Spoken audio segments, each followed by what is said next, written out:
In the last class, we discussed about perimeter, right, and area of rectangle. Today, we're going to discuss about area of a square, and some problems based on all this, right? My name is Avinash, and I'm a graduate from IIT Kharagpur. Let's start today's session. So, in the last class, we had discussed one question. What is that? Okay, let's see that. The area of rectangular plot is 2,400 square meters. Area of rectangular plot. So, when we say rectangular plot, we know area is equal to length into breadth. Okay, and it is given as 2,400 square meters, and its length is 1.5 times its breadth. So if you're taking breadth as some x, let's say, okay, so if you take breadth as x, length will be 1.5 times. That means 1, 2 plus 2 into 1, 2, 2 plus 1, 3. 3 by 2 times of its breadth, so 3 by 2 into x. So product of these two, so that is a 3 by 2 x square is equal to 2,400. So 3 ones and 3 800s. Okay, so x square is equal to 800 into 2.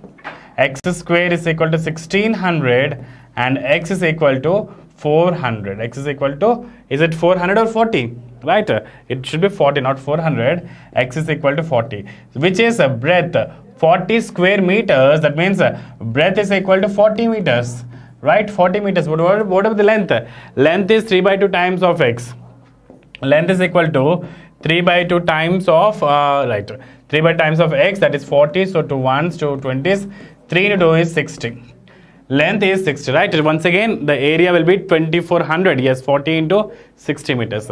Now, the question is asked about perimeter. We know perimeter is equal to twice 2 times of length plus breadth, which is 2 times of length 16 plus breadth 40. So 2 times of 100, which is 120 meters. Perimeter will be in terms of meters only, right? All centimeters, whatever the units are, but it will not cross, I mean to say, it will not be a centimeter square or meter square. Okay, square meters. So that is about this question. So now let's move forward for the one more question. How many tiles with dimensions 12 centimeters and 5 centimeters will be needed to fit a region whose length and breadth are 144 centimeters and 100 centimeters respectively? Okay, very beautiful concept. How many tiles with dimensions 12 centimeters and 5 centimeters will be needed to fit a region whose length, right? Say 12 and 5 centimeters. So first of all, when you consider the first tile, what is the area? Area is equal to 12 into 5, which is 60 centimeters square. See, whenever you're discussing, we're occupying a surface, right? We're occupying a surface. For example, this one. So this is the first tile, this is the second tile, this is the third tile, fourth tile, fifth tile, sixth one, and we'll cover all the tiles, all the surface. So in general, the area of all the small tiles should be equal to the total surface. The area of the total surface, correct? So now, area of one tile is 60 centimeters square, but we need to go for 144 centimeters into 100 centimeters. So let's say A1, this is A2, 144 into 100, so which is a 14400 centimeters square. So now we need to find how many such tiles are required, right? So how many tiles will be needed to fit a region whose length and breadth is this one? This is the area. This is the complete area, and in this area, how many those small tiles can fit to occupy the complete surface? That is what the question is, right? So for that, we can do A2 by A1, which is 14400. Once again, 14400. Right, 14400 by A1, 60, 14400 by 60. So 6, 0 and 0 gets cancelled. 6 2s are 12, 2 and 6 4s are 24. So 240, 24 number of tiles are required with the dimensions 12 into 5 centimeters to occupy the complete surface of 144 into 100 centimeters, right? So that is how your answer will be. So 240 tiles will be required. Okay, let's move forward to the next one. Right, so formula for area of square, you know what is a square? Okay, let me tell you the difference between the rectangle and a square. Rectangle, you know, which has a length and breadth which are not equal. We have length and breadth which are not equal, but what happens if these two are equal? In some other case, these two will be equal, right? So when these two length and breadth are equal, we say that is a square whose side, for example, we say yes, all the side lengths will be yes because it is equal. The length and breadth are equal in square. Okay, we have only one equal sides. So I meant to say only one side and all the sides are equal to that. The same thing will happen for equilateral triangle. Equilateral. If one side is 2 centimeters, all the sides will be 2 centimeters. Same with the square. Same with the regular pentagon, regular hexagon, regular octagon. Regular means always equal in all the sides. All the sides are equal. Okay. And what is the area of that square? Is s square. The area of square is s square of with the, or that is s into s. Or if the side is given as a centimeters, it is a into a square. We use s square or a square sometimes. I'll give you one question. The side of a square is 8 centimeters. What is the area? 8 into 8, 64. Straightforward. 5 centimeters. 5 into 5, 25. 100, 100 into 100, 10,000. 15, 15 into 15, 225. So that is how the area of square can be easily calculated. Just multiply the number with the same number again. 1 into 1, 2 into 2, right? But one thing you need to mention, area or the side length or breadth, length, whatever the lengths are we're talking, what is the perimeter, what is the surface, what is the area, all these are always positive numbers. These are never negative. You cannot have a negative area, you cannot have a negative length, you cannot have a negative breadth. Okay. So moving forward, find the area of a square with side 5 centimeters, 10 centimeters and 8 centimeters. So how to calculate this one? 5 centimeters, it's very simple. 5 into 5 is 25. Centimeter into centimeter, centimeter square. For area we have centimeter square or square centimeters. Okay, this is also written as 25 square centimeters. 25 square centimeters. What about this 10 centimeters? 10 into 10, 10 into 10 is 100 centimeters square.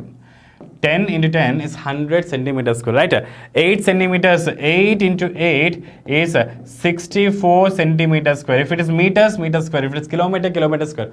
Whatever the units are, the square will come for that. Okay. Next one. 5 square flower beds, each of side 1 meter, dug on a piece of land 5 meters long and 4 meters wide. What is the area of the remaining part of the land? A very beautiful question. See, we have a garden, right? We have a big garden. In that, 5 square flower beds, each of side 1 meter square. That means and dug on a piece of land. See, this small part we are digging in the complete field. What is its dimensions? 1 meter each, 1 meter each, 1 meter each, and as it is square, in all the directions it is 1 meters, right? And dug on a piece of land 5 meters long and 4 meters wide. Once again, how many square flower beds are there? 5. The total 5. So, okay, this is 1. Okay, we have the second one, we have the third one, we have the fourth one, we have the 5th one. So, total how many? Total 5 square flowers, 5 square, right? So 1 meter plus 1 plus 1 plus 1, it's 5 meters. Before that, let us try to see what are the dimensions of the land, 5 meters and 4 meters, right? So this is completely 5 meters, this is completely 4 meters. So now carefully observe, if you are digging like this, without your notice, you are actually digging the complete length. I want to say, let me erase that, I'll tell you once again. So as is 1 meter, and we need to take 5 such beds, right? So this is one, this is the second one, this is the third one, and this is the fourth one, and this is the 5th one, right? So that is how you're taking the beds. 1 meter, 1, 1, 1, 1, because it is also 5 meters, right? Even this is 1 meter.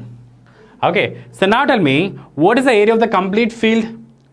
Area of the complete field will be 5 into 4. 5 meters into 4 meters. 5 4s are 20 meters. 5 into 4, 20 meters, right? And here 1 and 1. So this particular area of 1 square bed is 1 meter square. So this is the area of the complete A1. We can say the complete area. And A2, that is the small pots, right? So the small lands. So that is a 1 into 1 square. It is 1 into 1 is 1. But how many such existing? 1, 2, 3, 4, 5. 5 into 1 into 1. So 1 into 5, that is a 5 meters square. This is 20 meters square. So now the question is, What is the area of the remaining part of the land? So what is the area of the remaining part of the land? Remaining part of the land. So the area remaining is equal to A1 minus A2. From the complete area 20, we are subtracting 5 meter square area. So that will give you 15 meter square. That will give you 15 meter square, right? So area 1 is 20 meter square, area 2 is 5 meter square, area remaining is 15 meter square. That is how you can try to bring all the relations here. Right, so that is how you can try to calculate the length of each small square bed, and you can delete that from the complete length, complete area. Okay, so moving forward to the next one. A square sheet of paper has a perimeter of 40 centimeters. It is not area, big, please be very careful, that is the perimeter. Find the area of square sheet. Okay, first of all, tell me what is the perimeter of a square. You know, square is a shape where we have all the sides are equal in length, right? So this is A, this is A, this is also A, this is also A. The perimeter is sum of all the sides. Perimeter, which is sum of all the sides, so A plus A plus A plus A, that is 4A, and this was given as 40 centimeters. The perimeter 4A is given as 40 centimeters. From here we'll get A, that is the length of the side, is 40 by 4, which is a 10. 40 by 4, which is a 10 centimeters, right? 40 by 4, which is 10 centimeters. So now, find the area of a square sheet. Find the area. So now we got the side length. So we can find the area, which is A into A, or A square, which is A into A, which is a 10 into 10, which is 100 centimeters square. This is 10 centimeters, sum of this one side length. One side length is 10 centimeters and the area of the complete square is 100 centimeters square, right? Okay, so moving forward for the next question, two fields have the same perimeter, right? So there are two fields, maybe a rectangle or maybe square, whatever it is, we'll see that. One is a square of side 72 meters. So one is a square of side 72, right? And the other is a rectangle of length 80 meters. Other is a rectangle of length is 80 meters. We don't know what about the breadth, right? But we know all the sides of a square because all these are equal. This is 72, 72, 72. All these sides are equal. But here we still don't know what is the breadth. Okay. So which field has the greatest area and how much? Greater area. So first of all, as it is given same perimeter, the perimeter of this figure is 4 times of 72, which should be equal to 2 times of length plus breadth. 2 times of length plus breadth, right? So 2 1s and 2 2s. 72 into 2 is 144. 144 is equal to 80 plus B. So B is equal to 144 minus 80. Breadth is equal to 144 minus 80, so that is 4 minus 86, that is 64. So you'll get this length as 64, so breadth is 64 meters, right? So now, which field has a greater area? So let's try to find the area of square and area of rectangle. So area of a square, how to find area of a square? Area of a square is 72 into 72. We'll find what is that, 72 into 72, and area of rectangle will be 80 into 64. So now we need to compare these two. We need to find which has the greater area. Okay, 72 into 72, let us calculate that. 2 2s are 4, 7 2s are 14, 7 2s are 14, 7 are 49, 50. That will give you 4815. So that is a 5184, right? So 7 is 14, 7 is 49, 50, 5184. 5184 centimeter square or meter square, that is the area of a square. Area of a square. What about the area of rectangle? 80 into 64. Let me calculate what is 64 into 8. 8 4 is 32, 6 8 48, 49, 50, 51. That becomes 5120 meter square. And we can easily see that the area of a square is greater than area of rectangle, right? Area of a square is greater than area of rectangle. The question is, by how much? By how much it is greater? So what is the difference between these two? The difference between these two is 64 meter square. So it is greater by 64 meter square. Area of a square is greater than area of rectangle by 64 meter square, right? That is the difference between these two. Let's try to move for one more question. The area of a square is 49 square centimeters. Okay, so we have a square as it is 49. That means the area of a side of a square is 7 centimeters, right? A rectangle has the same perimeter as a square. Okay, so we have a rectangle whose perimeter is the same. If the length of the rectangle is 9.3 centimeters, what is its breadth? If the length of the rectangle is 9.3 centimeters, what is its breadth? Okay, so 7, find the area. Area is given as 7. Area is given as 49. So side is 7. Rectangle has the same perimeter. What is the perimeter? 7 times of 4. 7 4s are 28 is equal to, so perimeter of rectangle, let us take it as a breadth. So take it as 2 times of length plus breadth.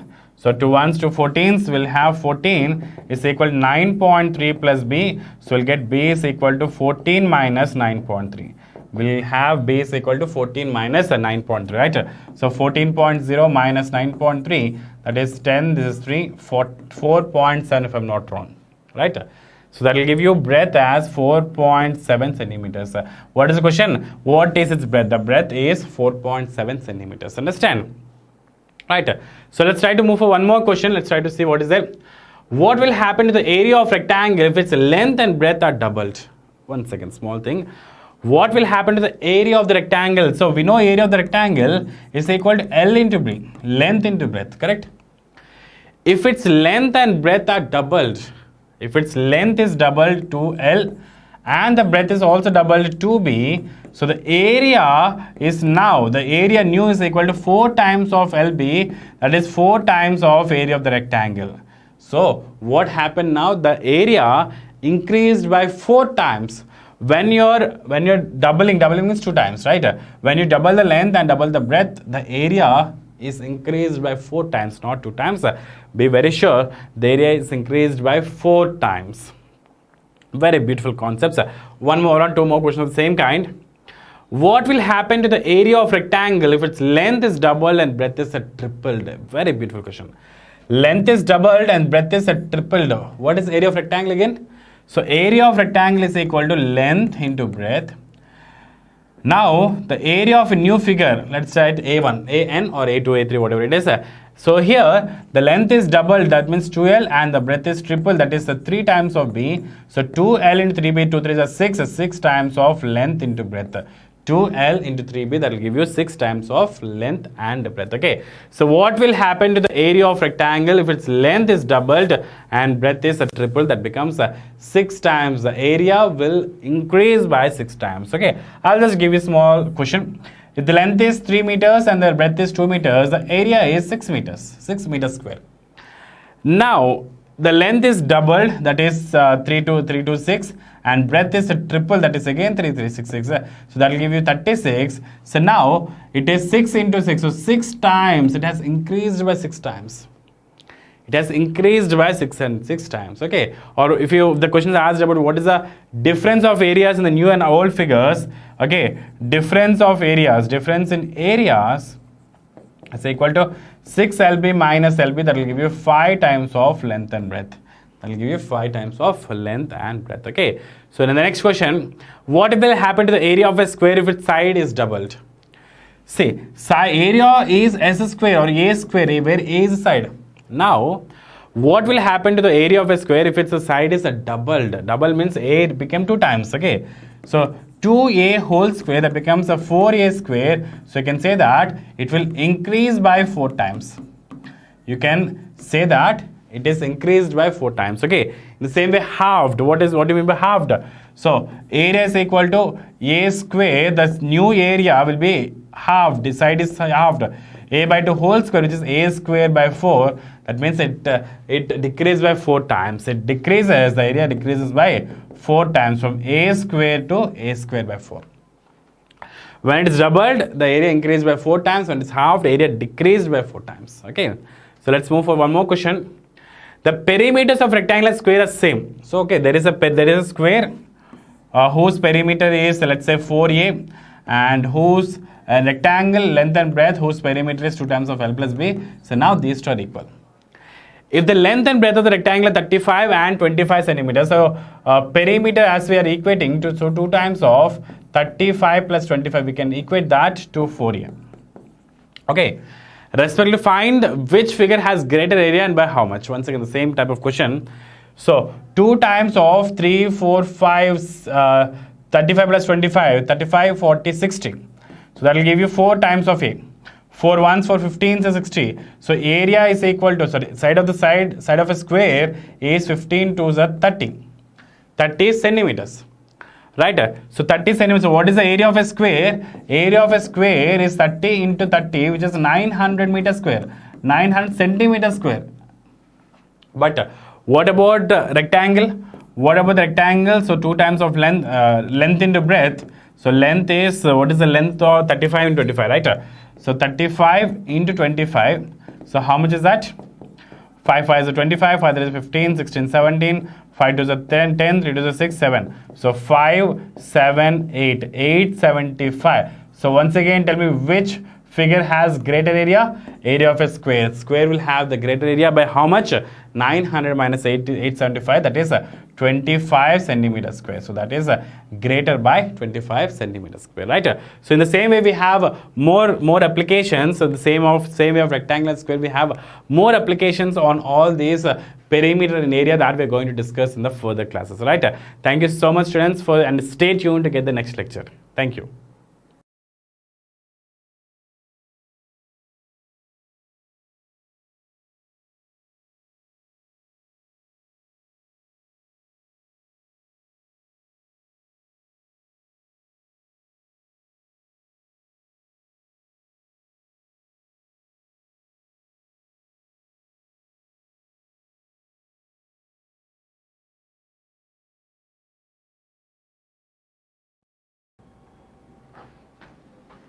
Hello everyone, welcome back to chemistry class at Gravity Cloud.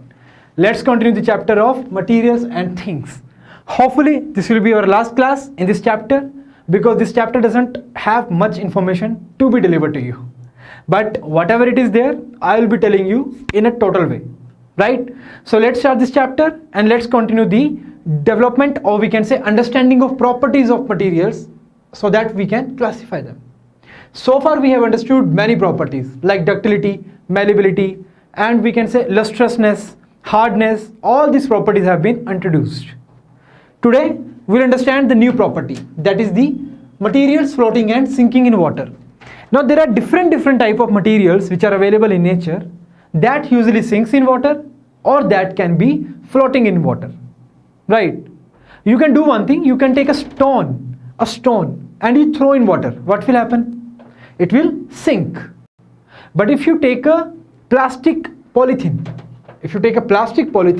and just throw in water, what will happen? It will start floating on the surface of water, right? Similarly, if you take, let's say, iron object, let's say you take a ball, cricket ball, right? What will happen? You throw in the water. It will float on the surface of water. It will float, or it will half sink, half float. But if you take the bat, it will go down into the water.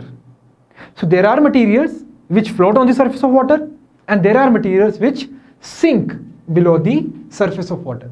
So simple, materials that are heavier, materials that are heavier than water will sink into the water, and materials that are lighter than water will float over the surface of water. Very basic thing, right? Materials that are lighter than water, they will float on the surface. The materials that are heavier than water, they will sink into it, right? Simple thing. For example, if you look at these four objects, you can easily tell me that which object will sink into the water and which object will float. If you talk about the ball, now we know this ball, it is hollow from the inside, right? These balls, they are empty from inside. Empty means they have only air. No material inside, right? These balls have no material inside. So when you throw the ball into the water, what happens? It floats. Whereas when you take the scissor, you throw in the water, what happens? It sinks, right? Similarly, if you take the iron, this iron we use to iron our clothes. When you take it, what will happen? It will also sink in the water. Similarly, if you take the apple, you throw on the water, what happens? It will also sink in the water. So most of the things they usually sink in the water, and there are few things that will float on the surface of water. So based upon this, we can divide large number of materials, whether they will float on the water, whether they will sink in the surface of, below the surface of water. Right? Similarly, if you talk about the other materials, there are some materials that absorb the water. There are materials that absorb the water. So by absorbing the water, what happens? They get soaked and they become heavy. They get soaked and become heavy. They get soaked and they become heavy.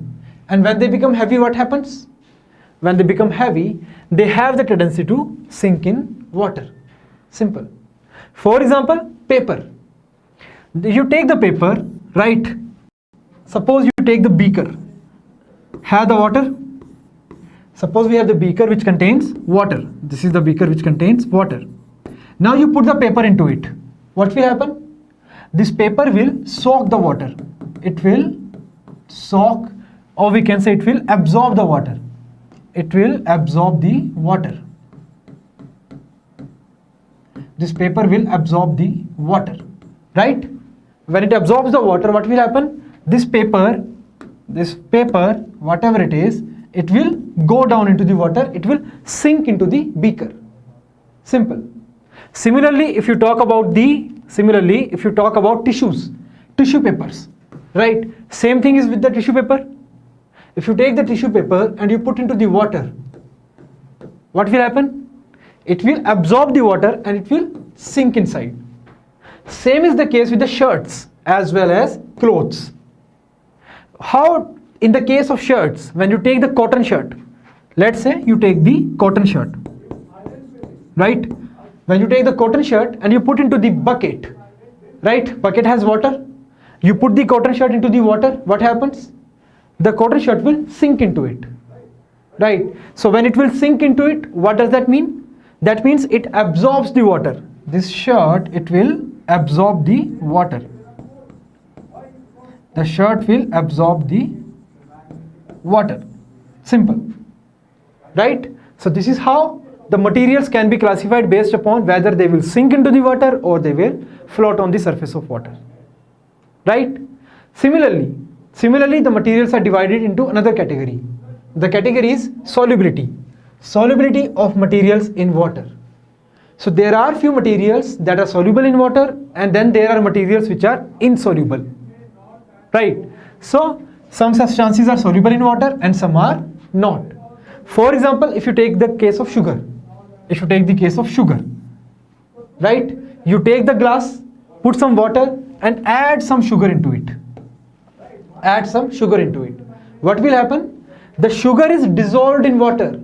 The sugar is soluble in water. I will say the sugar is soluble in water. Because the sugar is soluble in water, we get the sugar plus water solution. Right? This solution is sweeter in taste. The sugar plus water solution is sweeter in taste. Right? Similarly, if you take the sand, you put into the water, what will happen? The sand is not soluble in water. The sand is insoluble in water. It is insoluble in water. So when I say it is insoluble in water, that means when you put the sand into the water, it will settle down.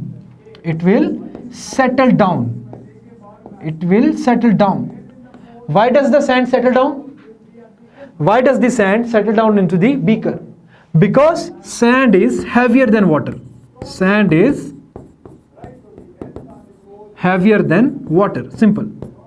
The sand is heavier than water.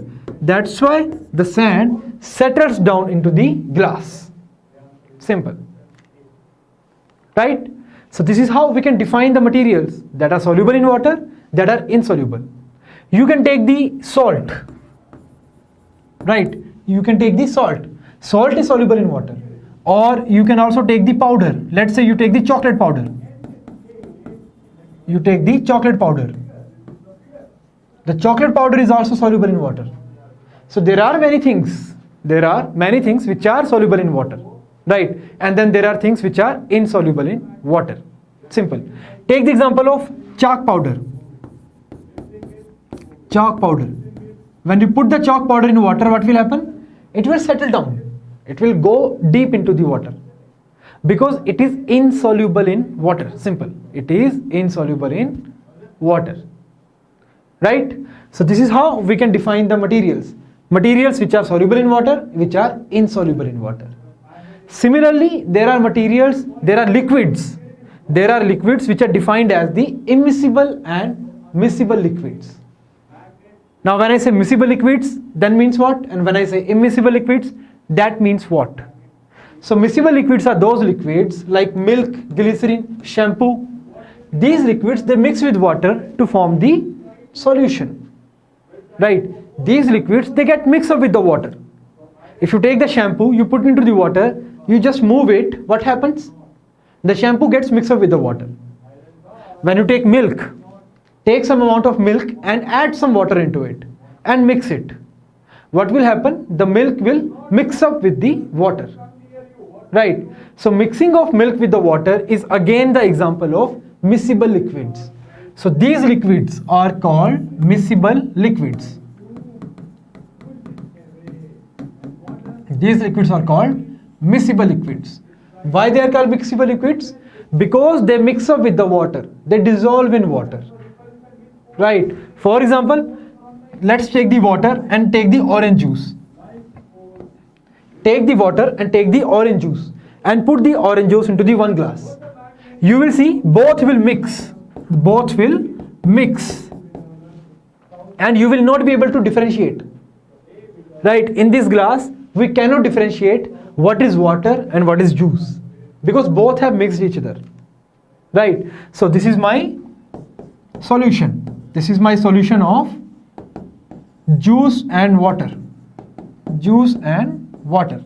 This is the solution of juice and water. Right? Simple. So this is how the miscible liquids are defined. The miscible liquids are those liquids which gets dissolved in the water or which are soluble in the water. Right? Next. Similarly, just like I told you, these are the miscible liquids. Right? Next are the immiscible liquids. So immiscible liquids, as the definition says, the immiscible liquids are those liquids which are insoluble in water. Like kerosene, oil, they don't mix up with water. They do not mix up with water. So if you take the oil, right, like this one, if I take the oil and I take the water and I mix them, you will see two layers. You will see two layers. Above layer, this is the water and this is oil. So in this beaker, there are two layers of liquids. Water layer, oil layer. That means they have not mixed up. Right? These two compounds, these two water and oil, these two substances, they have not mixed up.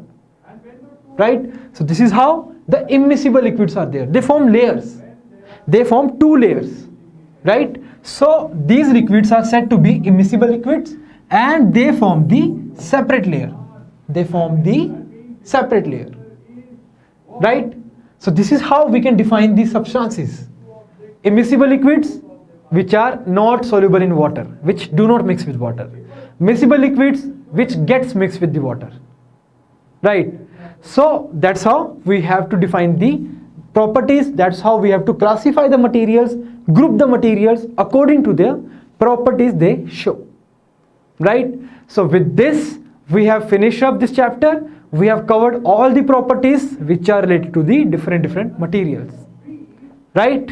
Now, let's solve some questions. The first question says, pick one material from the following which is completely soluble in water.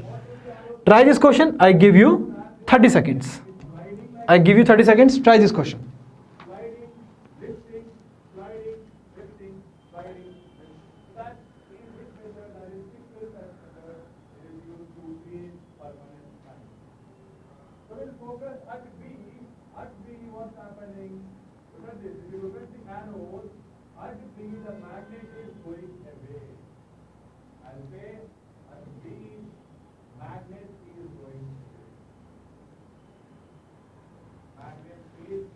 Yes. So pick one material from the following which is completely soluble in water. So chalk powder, is it soluble in water? No. Glucose, is it soluble in water? Yes. Tea leaves, are they soluble in water? No. Sawdust, we get the sawdust from wood. We get it from wood. So is it soluble in water? No. So the option C is correct. Right? Next question. Which among the following are commonly used for making a safety pin? Now safety pin is what everybody knows, right? Everybody knows what is the safety pin. So how do we make the safety pin? And what materials are used to make the safety pin? So start this question. Try this question. I give you 30 seconds.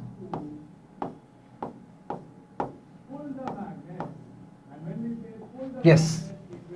So try this question.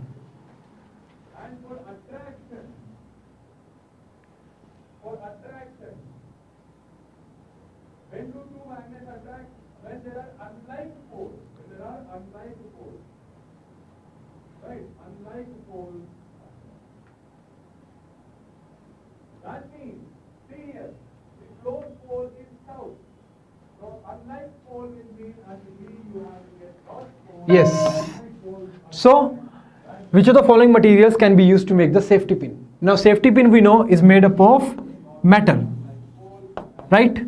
It is made up of metal. So wooden glass? No. We don't use wooden glass to make the safety pin. Plastic and glass? No. We don't even use the glass. Glass we don't use to make the safety pin. Leather and plastic? No. We don't use leather and plastic also. Steel and plastic? Yes. We use the steel and we use the plastic. We know that straight. This is the pin. This is the pin which is made up of steel.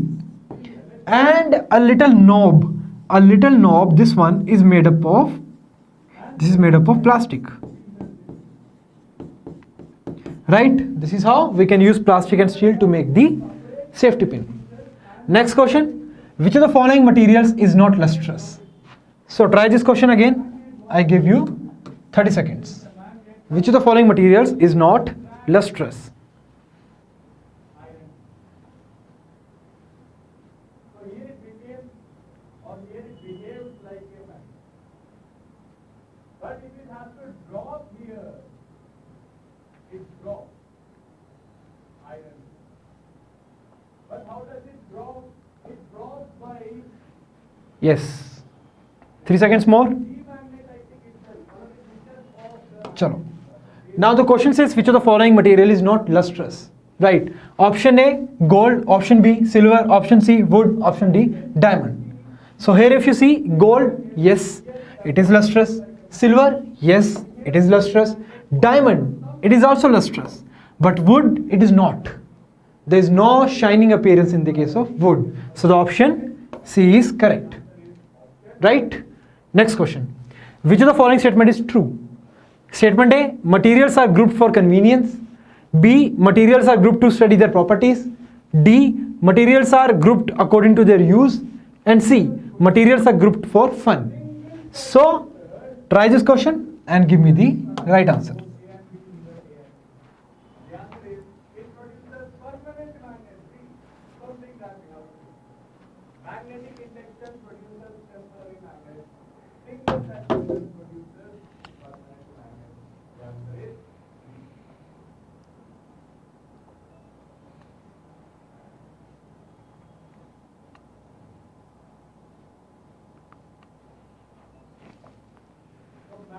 Yes. So I hope you have got your answer. Which of the following statement is not true? A, materials are grouped for convenience. Yes. They are grouped for convenience. Convenience means easiness. So that we can see that what are the different type of materials which are hard, what are the materials which are soft, the materials which are transparent in nature, the materials which are opaque in nature. So different materials are grouped, right? Then materials are grouped to study their properties. Yes, materials are done. We do grouping the materials to study their properties, right? For example, like materials like iron, cobalt, gold, copper, all these materials are hard in nature. They are hard, right? So all these materials, they have the property of hardness. They have the property of hardness. So they are grouped to study their properties, right? Materials are grouped for fun? No. Why do we need to group the materials? For the fun. There is no point, right? So we do not group the materials for fun. Materials are grouped according to their use. Yes, they are done, they are grouped according to their use. Like, for example, gold, silver, platinum. These materials, they are used to make ornaments, jewelry. So their use is what? To make the jewelry. So they are grouped into 3 different type of materials which are used for making jewelry. Right? So the option is D. Correct? Sorry, option is C.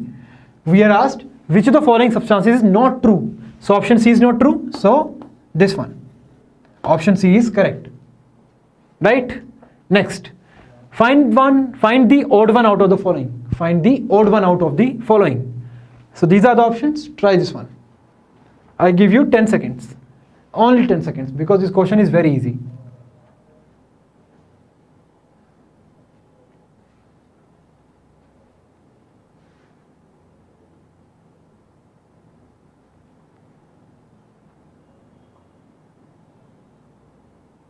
The question here is, which ore is developed at the end in the given? And if you look at that, lava magnet has Yes. So find the odd one out of the following. Tawa, spade and pressure cooker. Tawa, spade and pressure cooker, they are made up of metals. They are made up of metals which are hard. Whereas when it comes to eraser, it is made up of rubber. It is made up of rubber which is soft. So eraser is odd one out. Right? So this is how we finish our chapter. We finish our questions of the chapter of material and things. Tomorrow onwards, we come up with a new chapter. Right? So that's all for today. I hope you understood it very well. Thank you. Goodbye.